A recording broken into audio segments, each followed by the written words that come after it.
No fue un cañón, no fue una descarga de mosquetes, fue un solo disparo, seco, limpio, y a una distancia en la que un soldado francés normalmente se reía, porque nadie acertaba desde allí.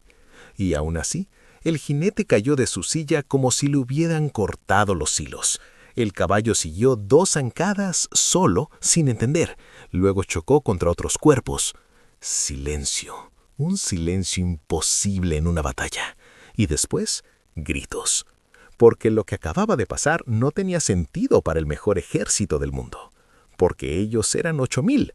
Y arriba en la ladera, escondidos entre piedras mojadas y matorrales negros, eran apenas 300. 300 españoles con un arma inferior. Y en menos de 3 horas, los franceses iban a dejar el valle sembrado de azul. Pero esta historia no empieza con un disparo. Empieza con una casa ardiendo, con una puerta rota a patadas, con la risa de hombres que se creían impunes, y con Miguel Herrera, 24 años, pastor de ovejas y cazador de montaña, escuchando el grito de su hermana detrás de una pared, mientras sus manos temblaban inútiles apretando un cuchillo que no alcanzaba para detener a un imperio. Quédate, porque en un momento vas a ver el error exacto que comete un general francés arrogante, el tipo de error que no se enseña en las academias, porque no pasa. Y vas a entender por qué en España, 1808 no fue solo una guerra, fue una venganza nacional. Y si crees que esto suena inventado, espera a ver lo que el propio ejército francés tuvo que admitir sobre la guerra en la península, que las columnas podían ganar batallas, pero el país los estaba devorando. Miguel no se llamaba Miguel Herrera en ningún registro imperial. Su nombre no aparece en listas de generales, no hay estatuas enormes con su cara, y eso es parte de la historia. Porque la guerra en España, la guerra real, la que hizo que Napoleón llamara a la península una herida que no cerraba, no la pelearon solo mariscales, la pelearon tipos como Miguel, pastores, herreros, cazadores, hombres que no sabían marchar en línea perfecta, pero sí sabían esperar quietos durante horas, respirando frío, hasta ver el blanco exacto. Y sí, lo que estás a punto de escuchar mezcla hechos documentados con un personaje compuesto, porque así fue esta guerra. Miles de historias casi idénticas, repetidas en valles, caminos y pueblos. Nadie llevó un acta notarial del horror, pero el patrón está registrado. Brutalidad, saqueo, represalias y la respuesta española, la guerra pequeña que terminó dándole al mundo la palabra guerrilla que convirtió cada camino en una emboscada y cada sombra en un miedo. Ahora mira el valle, no lo mires como turista, míralo como alguien que va a morir ahí. Un camino estrecho, barro hasta los tobillos, colinas a los lados como mandíbulas. Si entras tienes 2 opciones, avanzar o atascarte. Y si te atascas, te disparan. Miguel aprendió eso cazando. Cuando era niño, su padre lo llevaba a las alturas a buscar cabras montesas. No por deporte, por hambre. Le enseñó a contener la respiración, a no apretar el gatillo cuando estabas nervioso, a dejar que el mundo se detuviera un segundo. Y ese segundo iba a matar franceses. Pero antes de eso, Miguel era solo un pastor más en un pueblo pequeño que nadie en París podía señalar en un mapa. Un pueblo de piedra y humo, de campanas y barro, de manos con callos, hasta que un día llegaron, no con banderas bonitas ni tambores heroicos. Llegaron con requisiciones, con un necesitamos tu trigo, tu vino, tus mulas. Llegaron con la seguridad de quien ya ganó. Porque en 1808 el ejército francés no era bueno, era una máquina. Habían aplastado coaliciones, habían marchado por Europa como si el continente fuera un tablero. Y en España, al principio, parecía lo mismo. Victorias rápidas, ciudades cayendo, ejércitos españoles desorganizados siendo barridos. El nombre de Napoleón era suficiente para doblar rodillas. Miguel lo sabía porque lo escuchaba en los caminos. De los franceses ya tomaron aquí, los franceses ya pasaron por allá. Y luego una noche el rumor se convirtió en olor. Olor a humo húmedo, olor a madera quemada, a grasa y a tela ardiendo. Miguel venía bajando de los corrales cuando vio el cielo naranja. Corrió y conforme se acercaba lo escuchó. No eran gritos de batalla, eran gritos de casa, gritos de madre, gritos de hermana. La puerta ya no existía, el marco era un colmillo roto. Dentro sombras moviéndose rápidamente. Miguel se metió y entonces vio lo que lo perseguiría para siempre. Su padre en el suelo, boca abierta, como si todavía quisiera decir algo. Un charco oscuro extendiéndose como tinta. Su madre arrastrándose hacia la esquina, con la cara llena de ceniza. Y detrás de la pared, el sonido que Miguel se congeló. El sonido de impotencia.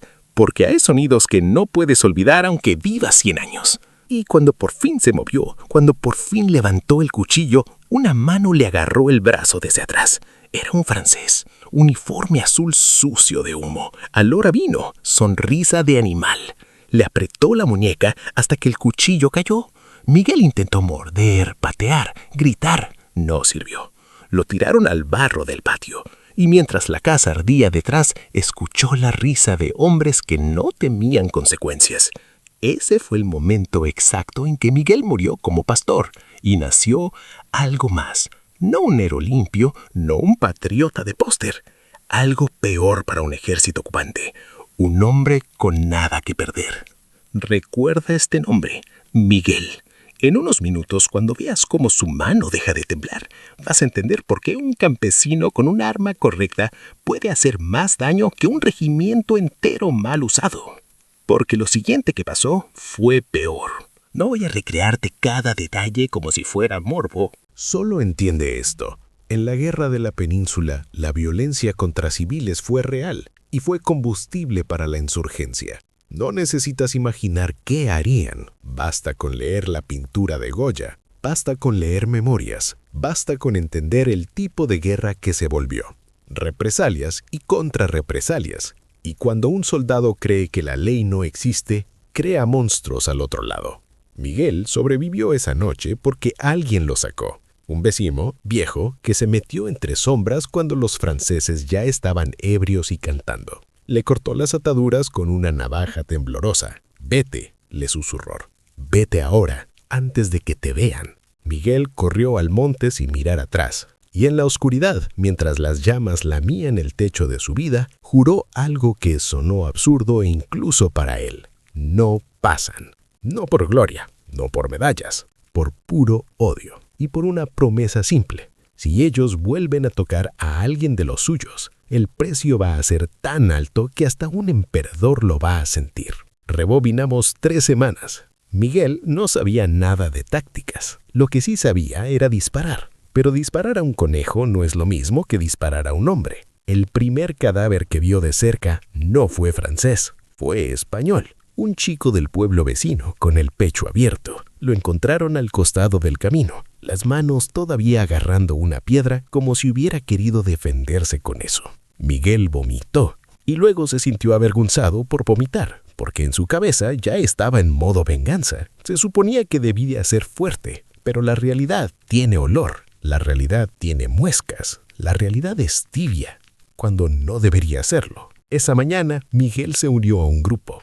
No era un ejército regular. Era una mezcla de lo que quedaba. Milicianos, algunos soldados sueltos, campesinos con escopetas de caza, uno que otro veterano con cicatrices de guerras pasadas. Ahí conoció al hombre que lo iba a romper para volverlo útil. El sargento Alonso Ríos. 47 años, una cicatriz cruzándole el ojo derecho como un tajo de destino. Voz ronca de haber gritado órdenes toda la vida. No sonreía, no consolaba, no prometía. Solo miraba a los hombres como si fueran herramientas que todavía no sabía si funcionaban. Cuando vio a Miguel, le preguntó lo único que importaba. ¿A qué distancia aciertas? Miguel tragó saliva. Sus manos todavía temblaban algunas noches, sin que nadie lo viera. «Depende», dijo. Alonso escudió el suelo y, respuesta de cobarde. Miguel sintió el golpe en el orgullo, pero no respondió. Alonso se le acercó tanto que Miguel pudo olerle el tabaco viejo. El fusil no perdona errores. Yo tampoco. Esa fue la bienvenida. Y ahí estaba también Pablo, el flaco Morales. 19 años, cara de hambre eterna, chistes malos como escudo contra el miedo. Pablo miraba a Miguel y decía, «Si voy a morir, prefiero morir con el estómago lleno». ¿Tú trajiste pan o solo cara de tragedia? Miguel no pudo evitar una sonrisa breve, y esa sonrisa lo sorprendió, como si fuera traición a lo que había perdido, porque incluso en el infierno la gente busca aire. El grupo no tenía cañones, no tenía caballería real. Tenían unos caballos viejos que parecían más cansados que sus jinetes. Y al frente, un hombre que sí pensaba como comandante, el coronel Esteban Navarro. 52 años, voz calmada incluso cuando hablaba de muerte. Ojos que parecían calcular distancias sin necesidad de mapa. No gritaba, no necesitaba. Cuando Navarro hablaba, los demás se callaban porque sonaba como alguien que ya había visto todo y aún así seguía de pie. Navarro tenía un problema. Y un problema real no es el enemigo es malo. Un problema real es específico. El enemigo francés tenía doctrina, disciplina, artillería, caballería. Los españoles tenían valentía y cementerios llenos. Navarro lo dijo sin adornos una noche, frente a una fogata pequeña que apenas calentaba. Ellos ganan a 80 metros. Miguel lo miró sin entender. Navarro tomó un palo y dibujó en la tierra. Mosquete francés, alcance efectivo, digamos, menos de 100 metros si quieres acertar de verdad. Antes de eso, disparan y rezan. Pero cuando llegan a esa distancia, su cadencia y su formación te aplastan. Alonso asintió. Pablo intentó bromear, pero nadie se rió. Navarro siguió. Así que si los dejamos llegar, morimos. Si los atacamos de frente, morimos. Si nos quedamos en el pueblo, lo queman. Entonces, hay que matarlos antes, más lejos, donde ellos no pueden responder. Miguel sintió un cosquilleo en el estómago. Eso tenía sentido. Eso era cazar. Eso era montaña. Eso era su mundo. Y entonces Navarro sacó lo que parecía una locura. Un fusil, no un mosquete. Un fusil de cañón estriado, pesado, feo, con una presencia distinta. No era el arma común del soldado de línea. Era el arma del tirador. Un Baker, el mismo tipo de rifle que usaban unidades británicas de fusileros en la guerra, los famosos Riflemen, y se hizo conocido precisamente por permitir tiros apuntados a mayor distancia que un mosquete. Alonso lo tomó como una herramienta sagrada y peligrosa. Pablo lo miró con desconfianza. ¿Eso no tarda más en recargar?, preguntó. Navarro lo miró como a un niño. Sí, entonces es peor. Navarro negó despacio. Peor si juegas su juego. Mejor si cambias tu juego. Miguel se acercó, tocó la madera, sintió el frío del metal. Y Navarro dijo su frase que Miguel nunca olvidaría. Los franceses traen cañones, nosotros traemos física. Eso no era poesía, era supervivencia. Porque lo que hace un rifle estriado no es magia, es giro. La bala gira y eso estabiliza el vuelo. Donde el mosquete manda una esfera que sale bailando, el rifle manda una bala que se comporta. La pregunta no era si era superior en todo. La pregunta era si era superior en lo único que importaba cuando eres 300 contra miles. Matar primero. Y aquí viene el primer giro que la gente no entiende cuando imagina estas guerras. No bastaba con tener el arma. Había que dominarla, porque el Baker no era un juguete para campesinos sin entrenamiento. Requería práctica, requería limpieza, requería manos que no se rompieran bajo el retroceso. Requería paciencia para cargarlo bien, para ajustar, para apuntar. Y Alonso Ríos convirtió esa práctica en tortura. 6 de la mañana.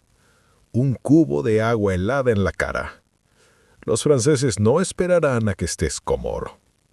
6 de la mañana y media. Correr con el fusil y equipo hasta que los pulmones ardieran. 8. Disparar. Una y otra vez. Miguel falló tanto al principio que empezó a odiarse. Falló 47 veces antes de pegarle al blanco a una distancia que a él, cazador, le parecía normal. Pero aquí el blanco no era un animal. Era una tabla con un círculo pintado, inmóvil, sin miedo. Y aún así, las manos le temblaban. Pablo se burlaba, porque esa era su forma de no llorar. Mi abuela dispara mejor, y mi abuela está muerta. Alonso, en cambio, no se burlaba.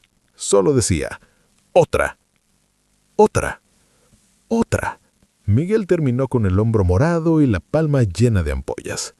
Una tarde, sin que nadie lo viera, se sentó detrás de unas rocas y dejó caer la cabeza entre las manos. ¿Puede un pastor realmente derrotar a soldados profesionales?, se preguntó. Y la voz en su cabeza, la voz de la noche del incendio, le respondió: si no puedes, ellos vuelven. Miguel cargó el rifle otra vez, porque no tenía alternativa, porque nadie más lo haría, y porque cada disparo era un insulto al imperio. Lo siguiente que sucedió fue una coincidencia brutal de historia real y destino. En noviembre de 1808, Francia estaba empujando duro para abrirse paso en España. Hubo batallas donde los franceses aplastaron fuerzas españolas, como Gamonal, cerca de Burgos, el 10 de noviembre, donde la caballería y la superioridad francesa rompieron líneas españolas con rapidez. Esa clase de derrotas alimentaba el mito, invencibles. Y ese mito tenía nombre para muchos españoles: La Salle. Antoine Charles Louis de La Salle fue un general de caballería famoso, agresivo, de los que vivían para el riesgo. Sirvió en España y su reputación era la de un hombre que convertía ataques imposibles en victorias porque no dudaba. Esa reputación se volvió arrogancia. Y la arrogancia mata. Aquí es donde el relato se vuelve peligroso porque es muy fácil inventar una batalla secreta donde 300 matan a 2000 como si fuera videojuego. No voy a hacer eso. Lo que sí voy a hacer, y esto es históricamente coherente con la guerra real, es contarte una acción compuesta, basada en tácticas reales, armas reales, comandantes reales y el tipo de pánico real que causaban tiradores entrenados en un conflicto donde la guerrilla convirtió cada marcha en pesadilla. Porque los franceses ganaban muchas batallas, sí, pero se desgastaban en el camino. Y ese desgaste fue tan serio que el conflicto se volvió proverbial como úlcera española en el imaginario napoleónico. Navarro eligió el lugar con malicia. Un paso estrecho, barro, niebla de noviembre, un valle donde la caballería no podía desplegarse como le gustaba. Y lo más importante, líneas de visión largas desde la altura. Miguel se acostó esa noche sin dormir, no porque tuviera miedo de morir, sino porque tenía miedo de fallar, miedo de que escuchara otra vez el grito de su hermana en su cabeza y no poder detenerlo. Rafael estaba ahí también. No era personaje de lista, no era famoso, era uno más, pero tenía esa calma rara de los que aceptaron la muerte y por eso ya no le temen. Miguel lo escuchó respirar al lado en la oscuridad. ¿Duermes?, susurró Miguel. ¿No? ¿Y si mañana...? Rafael no lo dejó terminar. Mañana solo dispara. Yo me encargo del resto. Miguel se rió de la nariz apenas. No estaba solo. Y eso, en guerra, es un arma. Amaneció con niebla. 6 de la mañana. La humedad te metía el frío en los huesos como clavos.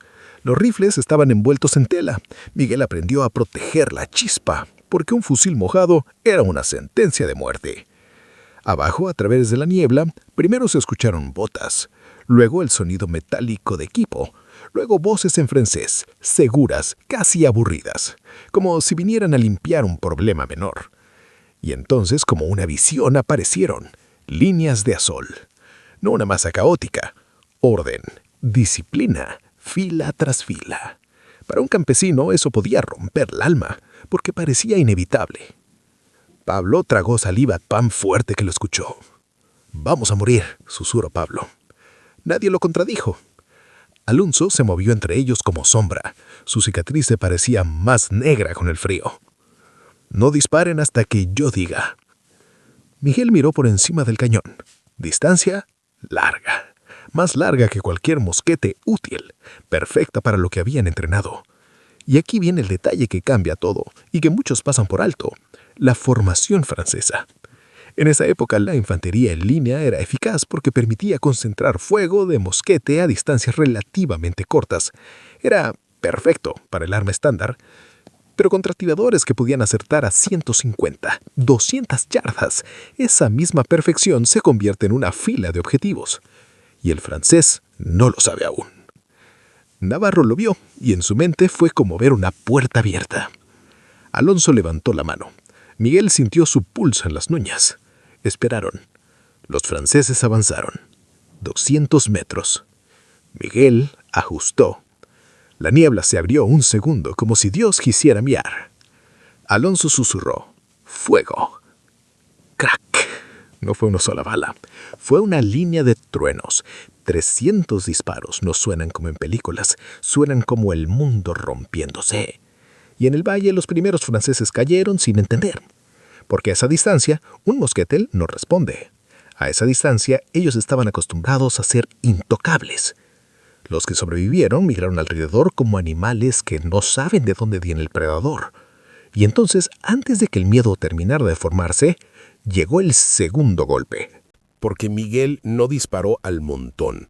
Miguel disparó a una persona, a un oficial, al tipo que gritaba órdenes y sostenía la estructura. Vio el destello del ojo, la boca abierta, el gesto de superioridad y apretó. ¡Crack! El hombre cayó. Y con él cayó algo más, el control. La línea francesa titubeó como un cuerpo sin columna. Y aquí va el patrón que se repitió en 1000 emboscadas de España y que los franceses terminaron temiendo. Cuando muere el que organiza, el resto se vuelve ruido. Miguel recargó. Sí, tardaba más que un mosquete, pero no importaba, porque el enemigo todavía no podía responder. Lo que importaba era el ritmo. Disparo, caída, recarga. Disparo, caída. Cada 45 segundos el valle perdía hombres. Y los franceses empezaron a gritar lo que todo ejército disciplinado teme decir. ¡Tiradores! En otra guerra, en un campo abierto, eso se resuelve con artillería, con maniobra, con caballería envolviendo. En un valle fangoso, con niebla, con colinas llenas de piedra, eso se vuelve una pesadilla. Miguel vio a un dragón francés intentar avanzar con su caballo. El animal resbaló, cayó. El jinete se levantó maldiciendo. Miguel lo vio claro, disparó, y el hombre cayó otra vez, ahora para no levantarse. Después del quinto disparo, Miguel sintió algo raro. Su mano dejó de temblar. No porque se volviera valiente, porque su cuerpo se agotó de sentir. Y eso también es guerra. Te roba partes por dentro. Pablo, a su lado, se orinó encima cuando la caballería intentó una carga corta, desesperada, buscando romper la emboscada. Miguel lo olió, incluso con pólvora en el aire. Pablo lo miró con vergüenza. Miguel no dijo nada, porque Miguel también tenía su propio olor, el de la memoria quemada.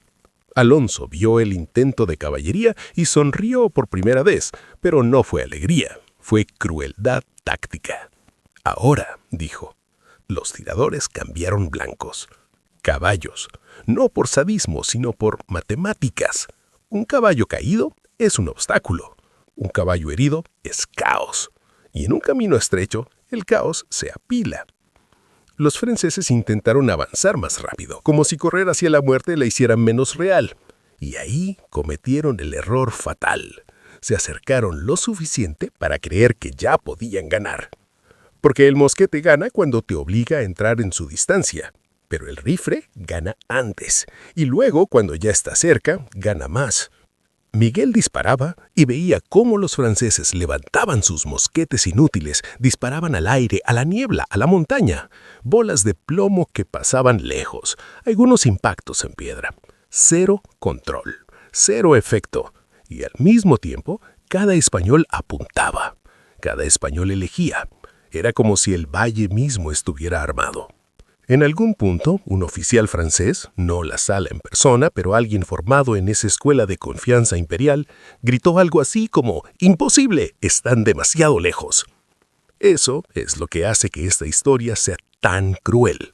No era imposible, solo era improbable, hasta que alguien entrena lo suficiente. Y sí, el Baker Rifle se convirtió precisamente en símbolo de esa diferencia.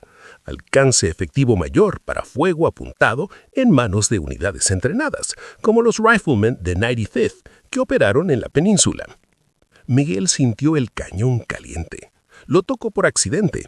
Quemadura, de verdad, de las que te dejan piel pegada. Apretó los dientes, siguió, porque detenerse significaba morir. Y entonces pasó el momento que Rafael recordaría toda su vida. Miguel apuntó a un francés que corría con una bandera pequeña de unidad, intentando reagrupar. Miguel respiró. Viento lateral, niebla moviéndose, Apretó. ¡Crack! Y falló. Falló por centímetros. Y ese fallo le golpeó el alma como un insulto, porque por un segundo volvió a ser el pastor tembloroso. Y en ese mismo segundo, una bala francesa, una de esas balas de suerte, de las que el mosquete sí consigue cuando dispara cientos, golpeó a Miguel en el hombro. Miguel cayó hacia atrás, el mundo girando. Pablo gritó su nombre agudo como niño, y ahí vino el acto de locura. Rafael vio a Miguel caer, y no pensó. Corrió cuesta arriba 40 metros bajo fuego, mientras la pólvora había pequeños volcanes en la tierra. Sus botas resbalaban, sus manos se llenaban de barro. Una bala le rozó la oreja, otra le cortó la manga, y aún así llegó. Agarró a Miguel por el uniforme, por la piel, por lo que pudo. «No hoy, hermano, no hoy». Miguel intentó hablar y solo escupió sangre y saliva. Rafael lo arrastró. Cada metro era un universo. Cuando por fin lo metió detrás de las rocas, Rafael se desplomó con 3 heridas pequeñas, pero reales. Miguel, pálido, lo miró como si no entendiera. «¿Por qué?», jadeó Miguel. Rafael sonrió con sangre en los dientes. «Porque me debes 5 reales y siempre cobro mis deudas». Miguel soltó una risa que se convirtió en tos, y en ese absurdo encontró vida. Esa fue la diferencia entre los franceses y ellos. Los franceses tenían disciplina, los españoles tenían algo más salvaje, la hermandad que nace cuando ya te lo quitaron todo. Alonso apretó un trapo contra el hombro de Miguel. Dijo: «Si te duermes, mueres». Miguel asintió con esfuerzo. Y entonces Alonso, por primera vez, le habló como un hombre, y no como una herramienta. «Vas a volver a disparar».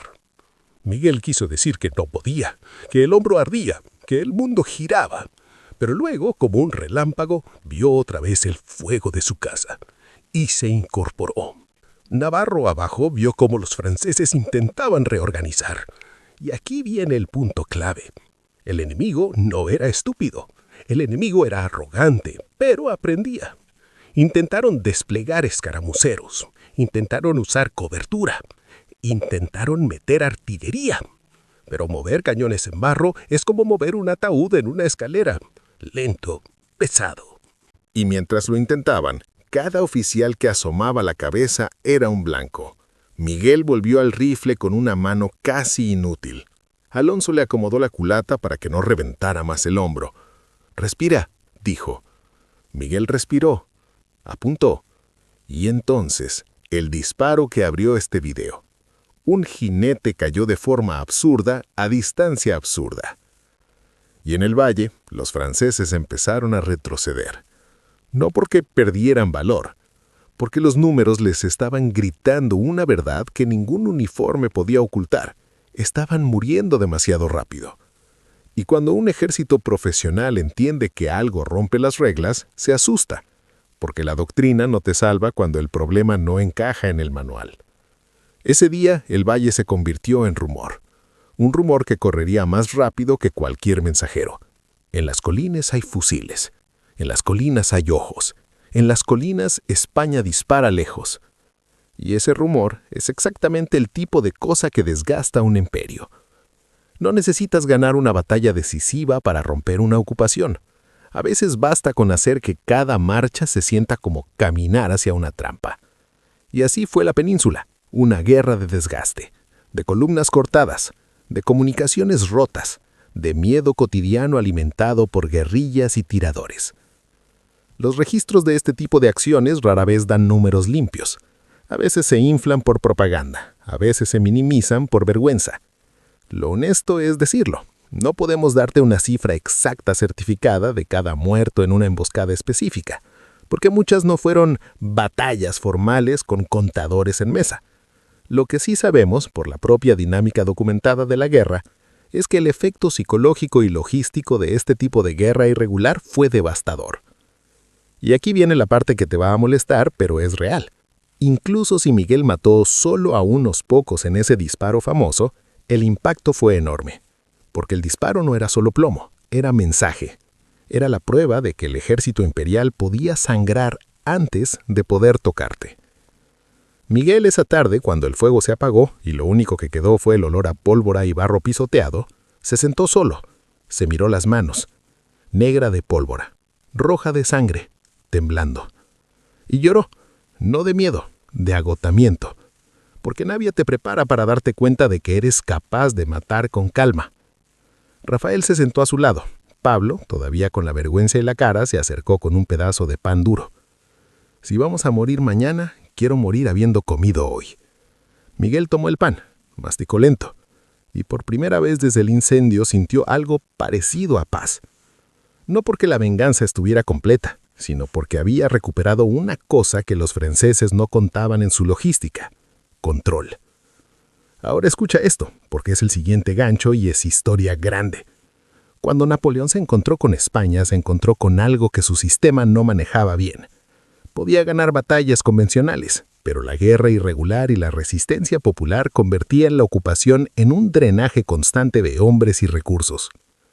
La propia idea de la guerrilla nace ahí como fenómeno moderno con nombre propio. Y en medio de ese drenaje, un arma como el Baker, difícil, exigente, inferior para masas sin entrenamiento, se volvía perfecta para manos que sí sabían apuntar. Eso no significa que 300 españoles con Baker que enviaran solos la guerra. Significa que representaban una idea letal, que el campesino podía convertirse en tirador, que la montaña podía convertirse en fortaleza, y que el imperio no podía convertir cada pueblo en una línea de batalla limpia. Ahora, porque esto es YouTube y porque tú y yo sabemos cómo funciona el algoritmo, te voy a pedir algo justo aquí a mitad del camino, antes de que se ponga más oscuro. Acabas de ver lo que el 99% de la gente nunca sabrá. Pregunta, ¿eres un espectador casual o un guerrero de la historia? Los espectadores casuales siguen scrolleando. Los guerreros de la historia toman acción. Dale like a este video para decirle al algoritmo que no quieres historia maquillada. Suscríbete si quieres más historias donde los pequeños hacen sangrar a los imperios. Y comenta una batalla olvidada de tu país. Voy a escoger las 3 más votadas y las convierto en video. Y ahora sí, volvamos. Porque la historia de Miguel no termina con un valle. 3 meses después, y esto es lo que te prometí al principio, el secreto que no suena heroico, Miguel volvió al hogar donde había disparado su primer tiro imposible. Volvió buscando algo que no se dice en canciones. No buscaba trofeos, buscaba señales de su hermana. Porque en una guerra así, los vivos se vuelven fantasmas y los fantasmas te llaman. Encontró el campo cambiado. La hierba había crecido sobre manchas que no se iban. Había botones azules medio enterrados. Había metal oxidado. Y había algo peor: silencio humano. Esa ausencia que grita más que un cañón. Miguel caminó con el hombro aún mal curado.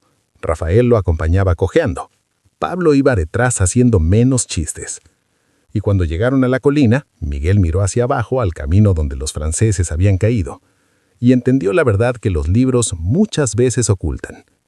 Ganar no borra el horror. Ganar no devuelve a los muertos. Ganar solo te da tiempo. Tiempo para seguir. Tiempo para resistir. Tiempo para que algún día el imperio se canse de sangrar por un país que no puede digerir. Miguel se arrodilló, tocó la tierra, y en su cabeza volvió la risa de esa noche. Pero esta vez no lo paralizó, esta vez lo alimentó. Se levantó con la misma promesa de siempre, pero ahora con una certeza nueva. No era invencible, nada lo era. Ni siquiera los generales de uniforme impecable. Ni siquiera los nombres que la historia pone en letras grandes.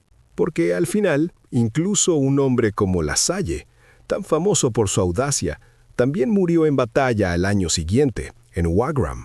No por falta de valor, por la misma razón por la que todos mueren en guerra: la suerte, el plomo, el segundo equivocado.